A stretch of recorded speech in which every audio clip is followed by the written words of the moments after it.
So it's called a Phrygian cadence because of its specific voice leading. The Phrygian mode, as you know, is represented by the white notes from E to E. So, and the type of cadential pattern that you have in a modal style has stepwise in opposite directions. And so that in the Phrygian mode is a half step from the second step to the first step. And in the upper voice, it's a whole step. It's just the opposite of the major mode. And so what would happen is then if you write this kind of voice leading, say if you're in the key of A minor and you have a minor 4, which then goes to a 5, that is an example of the Phrygian cadence. And so you'll hear that at the ends of sections, which then it's an intermediate type of cadence, meaning that it's been followed by a 1 chord with the next section. But that's something that he would use a lot, is that use of Phrygian cadences. All right. So some specific things that Corelli did in his trio sonatas, and having to do with how he wrote for the violin.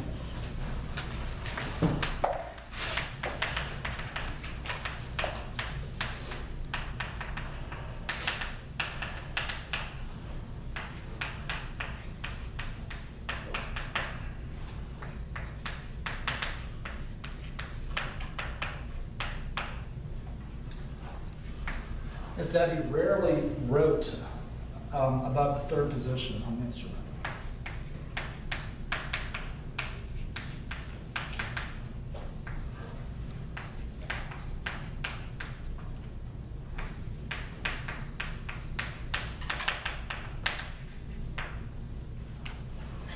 He also avoided double stops and virtuosic kind of writing. So avoided fast scales.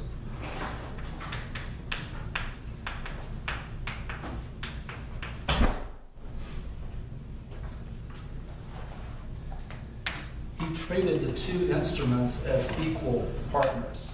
So it wasn't a situation where the first violin had the main melody and the second violin was supporting it, but instead they're equals.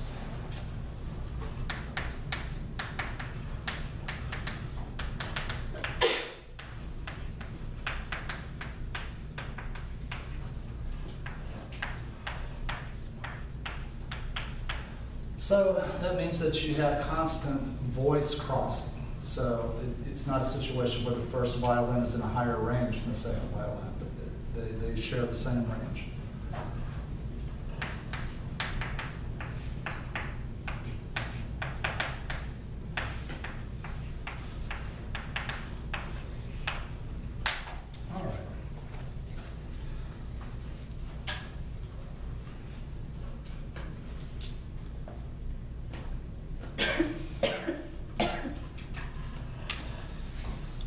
So I'm going to copy this first work.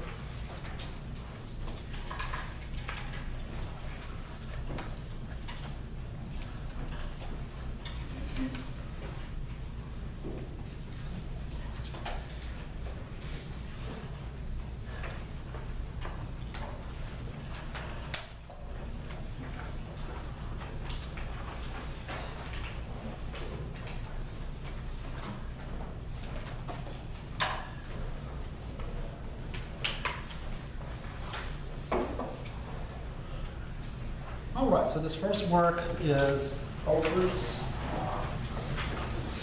3, number 7.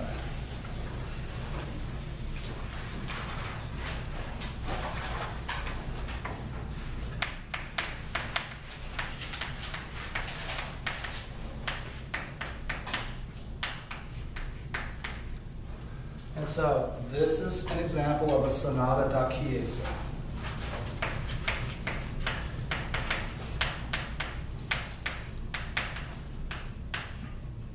So you would expect that it has 4 movements in that order of tempo. And so you see the first page is this opening movement, it's marked grave, which is a slow tempo. And then it's followed by an allegro on the back of that first page. Then you have an adagio movement. And then you have a final allegro movement that's in binary form. So the basic idea of a sonata da chiesa is that it doesn't feature dance rhythms.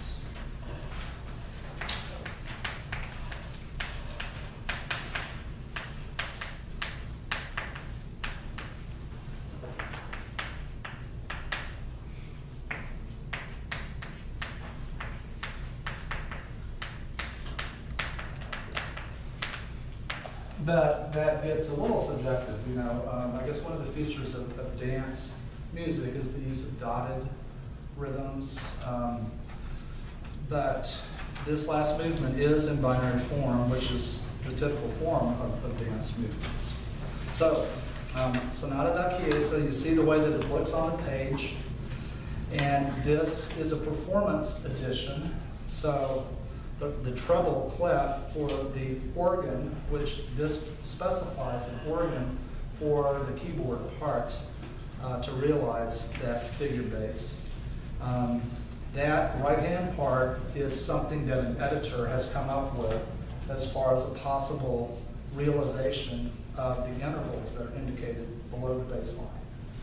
So, I already talked about the idea of improvisation in the Baroque period, that this is one of the examples of this idea that the performer is sharing in the composition process through playing keyboard parts that realize figure-based notation. So they come up with something that exhibits good voice leading and that realizes that chord progression. So one thing that you want to put in your notes is I'm not going to ask you to identify specific movements of this. You just need to be able to identify this as Opus 3, number 7, the Trio Sonata. You need to know that it's an example of a Sonata da Chiesa, which has 4 movements in that order of tempo: slow, fast, slow, fast. All right. So when you listen to this on the recordings on the web page, this particular sonata has just 1 track. The other that we have, Opus 4, number 5, then has multiple tracks because each of the movements is indexed. So that's one thing. Just be aware of. You just look at the guide that I gave you for the tracks on each of those. All right. So the way this begins, you can look at the 2 violins, and they are in a canonic relationship at the beginning. And so the first violin states an idea that's duplicated a measure later by the second violin. And then you have the same process that begins again. And so there's lots of imitation that goes on between the 2 violin parts. So definitely is polyphonic in its characteristic. All right.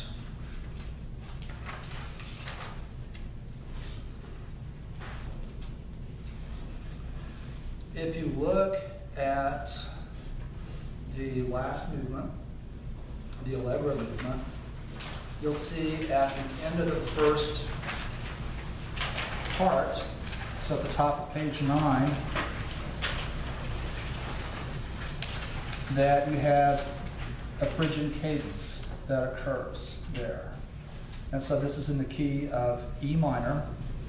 And so you have an A minor, a 4 chord, that then passes through first inversion on the last note of the penultimate measure. And then it goes to a root position B major 5 chord. So that's an example of that. So these are, pretty compact, but they're really important in the development of chamber music and of the violin, modern violin style.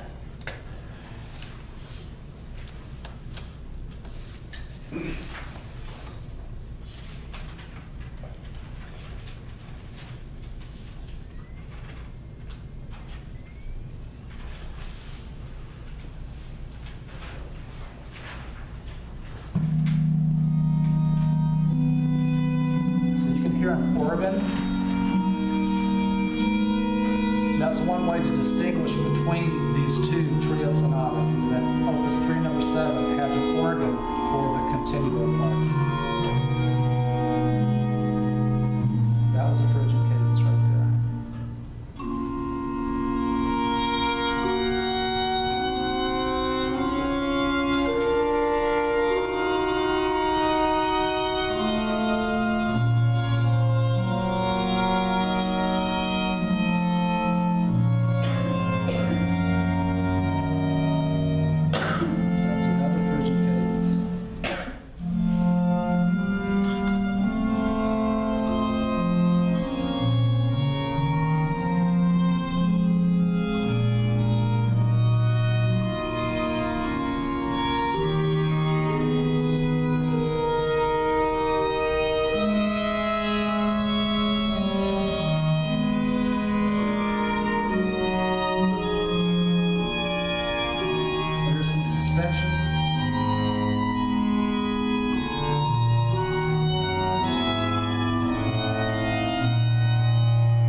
thing you might know is that the lute is a string instrument. It's kind of like a guitar, but it's always fretted. But it would often be used instead of a keyboard to realize the figure bass notation in the Baroque period. So it's a really popular type of instrument.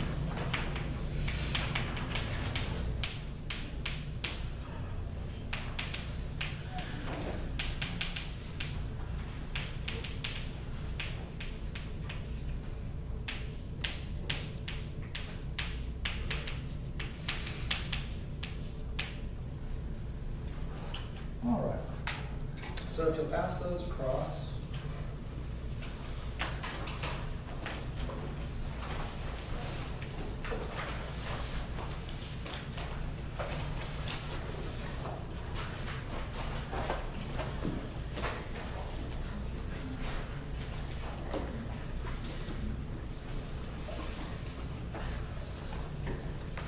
One other thing too that you might have in notes just has to do with the fact that you don't really start to consistently have bar lines used in music until around 1650 or so.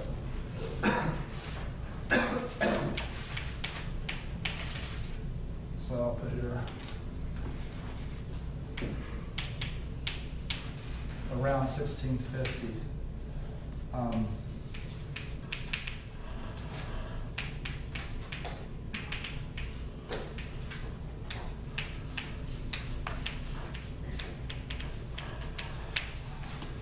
And so that is just something that aided, the sight reading process and indicates, the basic pulsation pattern of a meter. So.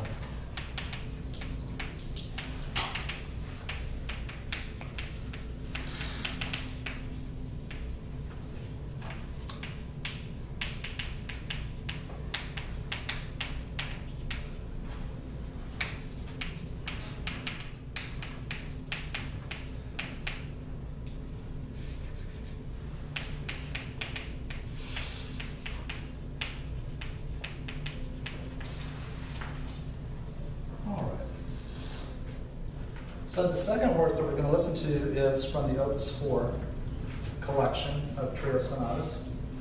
And